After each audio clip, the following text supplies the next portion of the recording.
It's hard to imagine how much ability it takes to overcome a disability. The courage and determination involved may be qualities that are hard to fully appreciate. But once you've witnessed them, they're just as hard to forget. Just watching him grow and mature is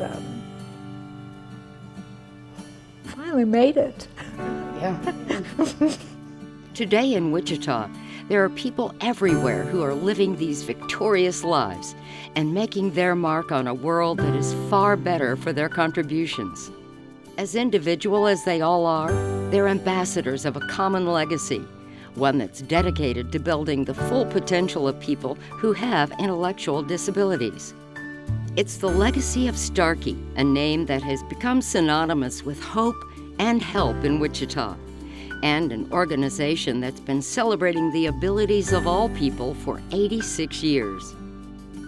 The story of Hattie Starkey begins with a Wichita public school teacher who saw that children with disabilities weren't getting the kind of education that would most benefit them.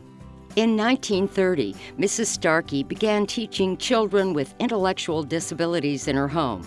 Her home classroom grew to accommodate as many as 40 students until, in 1952, parents of those children helped to finance a permanent school building on Young Street. In the spring of 1965, a tornado destroyed the school after all the students had left. Once again, parents and other volunteers from the West Wichita Lions Club met the challenge head-on Starkey's behalf, raising funds and rebuilding the school in just a few short months.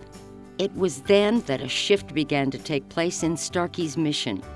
Public schools were now taking on the responsibility for the education of developmentally disabled children, allowing Starkey to focus on vocational and life skills training.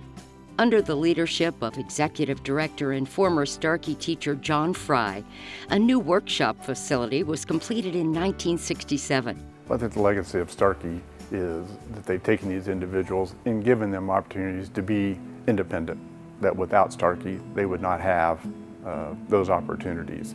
And from a business community, it's created some wonderful partnerships, and they've served a very valuable role in assisting these businesses to be successful in our community. Davis Moore got involved with Starkey about 8 years ago when we learned of their program where they wanted to place individuals with disabilities into the work environment. We took an active interest in that and wanted to get involved in that program. The one that I've kind of, taken under my wing a little bit is Josh, who works at our Chevrolet store. Josh has been with us now a little over 3 years, and we've kind of been able to help him grow and expand his job duties since he's been with us, and I wouldn't have it any other way. He's just fantastic. We didn't have organizations like Starkey. Our kids would not have the training to be self-sufficient. And everybody loves to know that they've done a good job in whatever they do.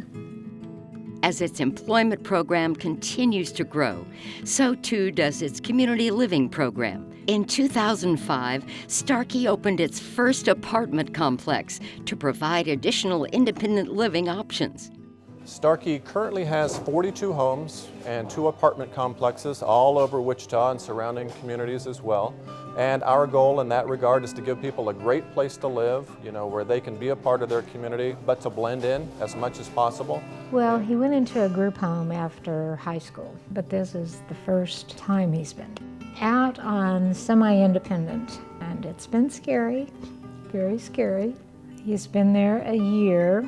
He does his own cooking and his own cleaning. I do it. That's why I'm on my own.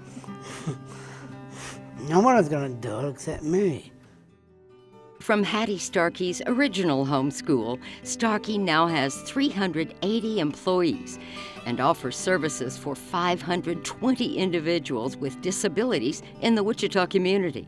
Together with Wichita businesses and families, Starkey has worked to help people with disabilities live enriched, fulfilling lives, constantly exploring the borders of their full potential.